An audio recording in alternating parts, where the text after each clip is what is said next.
Hello guys, welcome back to my channel. It's Mirby Marinjoke. For today's video is magmerienda tayo ng potato cheese at saka syempre fishball. So first time namin gumawa ng fishball in my sa among entire life. So hindi pa kami naka-experience na gumawa ng mama ko din ng fishball. So ayan, tagakain lang talaga ako dyan. Charis.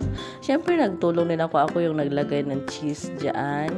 Siyempre, kamay ko yan para maglagay ng cheese sa potato cheese kasi potato with cheese.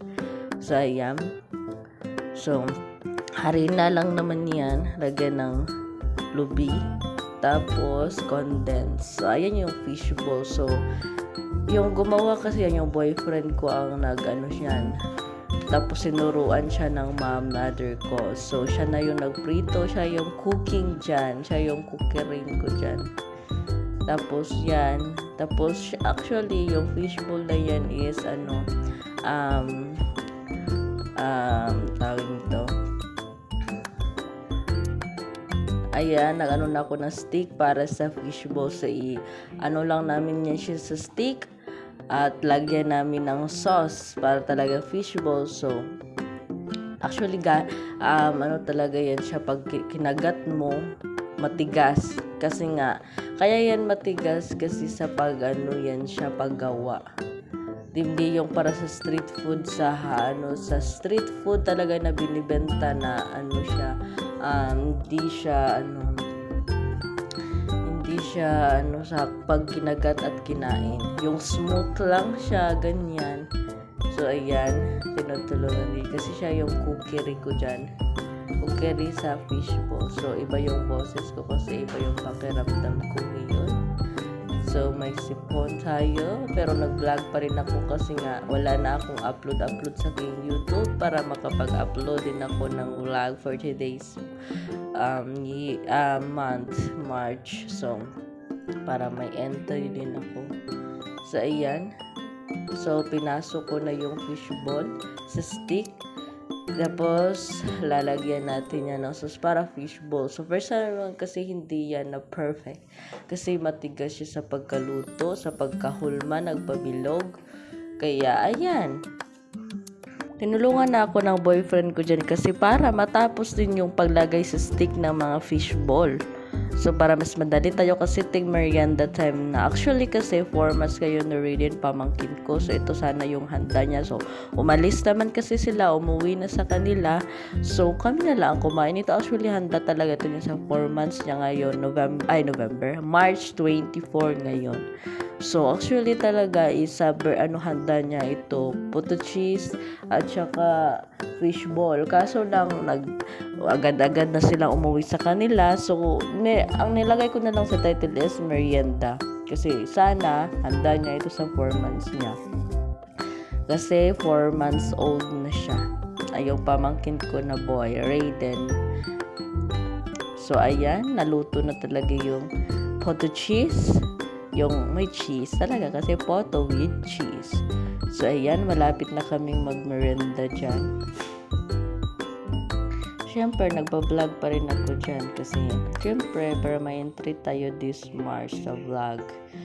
So, ayan, kumain na ako. Tinikman ko dyan ang potato with cheese. So, kung anong lasa, ganyan.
It's merienda time na. Let's eat the fishball and the puto cheese. So, happy 4 months sa Raiden. So, wala sa Raiden. Umuwi na sa kanila. So, kami na lang ang nagmerienda nito.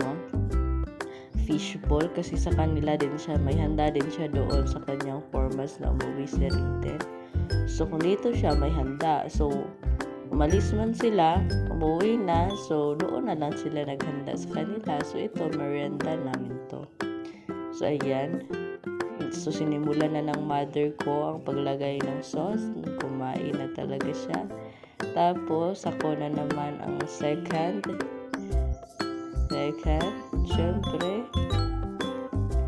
nilagay ko na din dyan ang fishball with sauce. Kumain na kami dyan ng fishball. So, actually, is first time ko talagang kumain na ginawa namin handmade. Kasi gusto ko din naman yung mga fishball, pero street food ko binibili. So, first time namin gumawa ng sa bahay, homemade.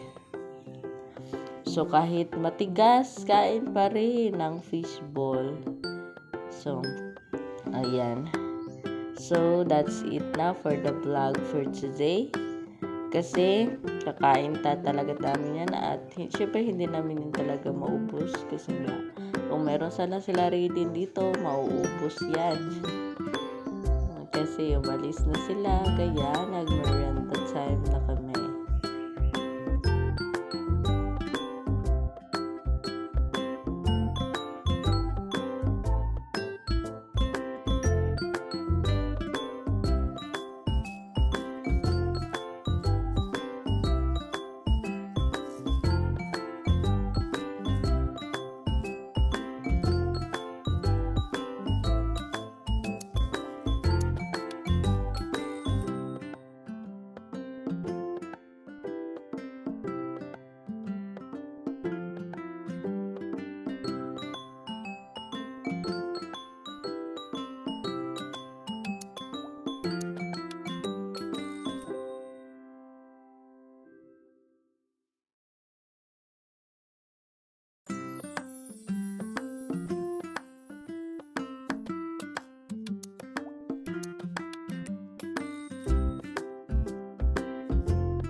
So, nagmarites time na kami dyan. Habang nagbimerenda, nagmarites time kami. So, that is for the vlog for today. Thank you so much for watching this video. Bye!